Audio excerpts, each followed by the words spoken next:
Good morning boss. Good morning. বলো কি চাই? চাই তো অনেক কিছু, দিতে পারবেন তো? মানে কি বলতে চাইছো তুমি? কালকে থেকে আমি আর অফিসে আসবো না। কি হয়েছে, কেন আসবে না? কি করবো এসে? অফিসে যা কিছু আছে সবই তো আপনার নামে চলছে।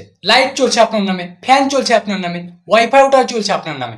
এদিকে অফিসে সমস্ত স্টাফের মুখে শুধু একটাই কথা শুনতে পাচ্ছি, মন্টু বস জিন্দাবাদ জিন্দাবাদ। আরে কি হচ্ছে এটা?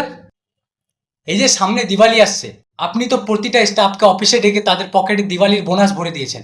আমার পকেটটা কি দেখতে পাননি? এই তো এত বড় পকেট, আপনি কি সকাল থেকে দেখতে পাননি? এই তো তাকান এদিকে, তাকান, এই তো এত বড় পকেট, দেখতে পাননি? এই, কে একে বস বানিয়েছে রে? চোখে দেখতে পায় না, আমার পকেট দেখতে পায় না। এই বার করতে বার কর। এই মুখ সামলে কথা বল। আমি শুধু একটাই কথা ভাবি, যে আপনাকে বস বানালো কে?